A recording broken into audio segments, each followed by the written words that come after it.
Simplement, qu'est-ce qui se passe là ce matin?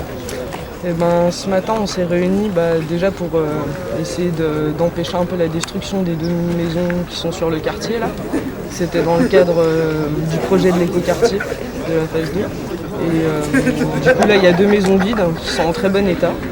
Et étant donné que Repsamen était prêt à accueillir des migrants ici à Dijon, nous, on a envie que ces maisons soient réoccupées par les migrants.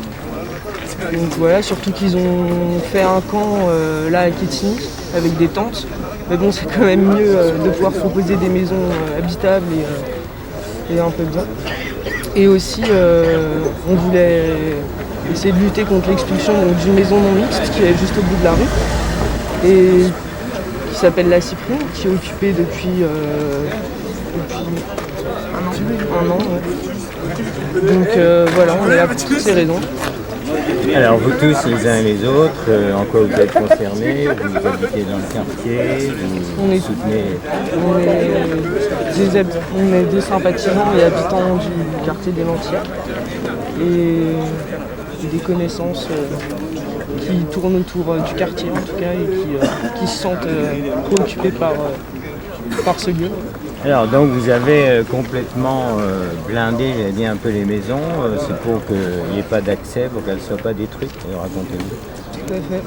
C'est plutôt symbolique si les maisons elles sont barricadées pour l'instant parce qu'on considère que ça sert à rien de les détruire vu que les travaux de la zone 2 commenceront pas avant 2018.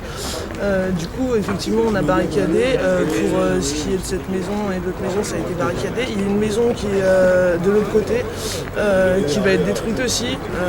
Du coup on est là pour ces 2 maisons et les migrants sont là aussi pour ces 2 maisons parce que c'est des gens qui ne savent pas où habiter et il n'y a aucune raison que ces maisons soient détruites à part de les laisser inhabitables pendant au moins 3 ans. Voilà, apparemment donc les migrants ils sont là depuis un certain temps.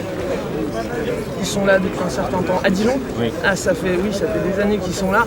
Ils étaient à Pôle emploi avant, l'ancien bâtiment squatté qui était en face d'établir rue René Coty. Et Pôle emploi a été expulsé à la fin de la trêve hivernale de cette année. Et maintenant ils sont dans un lieu vers le nord de la ville, vers Ikea, et ils ont eu un procès dont on attend le rendu, et de fait ils sont beaucoup dans un bâtiment qui est normalement pas fait pour être habité, et il y a encore des réfugiés qui sont dans les camps à Quetigny sous des tentes, tandis qu'il y a des maisons en dur habitables qui vont être détruites sous nos yeux, tandis que Repsamen a fait son discours la semaine dernière en disant qu'il accueillait, il avait toujours accueilli les migrants. On voit bien que non, avec les destructions des squats qui ont été occupés avant par eux. Donc c'est avant tout défendre les migrants, pouvoir les loger. Qu'est-ce qui devrait se passer maintenant? Alors c'est défendre les migrants, pouvoir les loger, mais tous ceux qui n'ont pas de logement aussi. Qu'est-ce qui devrait se passer? Il devrait se passer que ces maisons devraient être proposées à des gens qui n'ont pas d'habitation, plutôt que dans la semaine des bulldozers viennent les détruire, simplement. D'accord. Pourquoi vous voulez certains et certaines qu'on ne voit pas au visage? Parce qu'on sait qu'il y a des renseignements qui essaient de nous faire nous taire, quoi. Du coup, c'est juste de manière à pas leur en donner un peu trop, même si on ne fait rien. Ils sont là, on le sait, et du coup, pas faciliter la tâche, mais c'est pas une question de destruction, c'est pas une question d'être des casseurs, il n'y a rien de tout ça là-dedans. Est-ce que vous sentez, est-ce que vous avez un réel soutien de la population, d'associations? D'associations, oui. Là, la manifestation, le rassemblement a été appelé assez tardivement, vu qu'on a été au courant de la destruction assez tardivement. Du coup, il y a des associations qui n'ont pas appelé au rassemblement parce que c'était trop tard, mais il y a des sympathisants qui sont là, oui.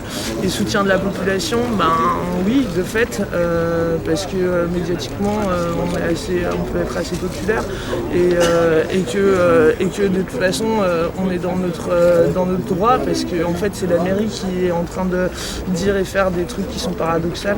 Et du coup, ouais.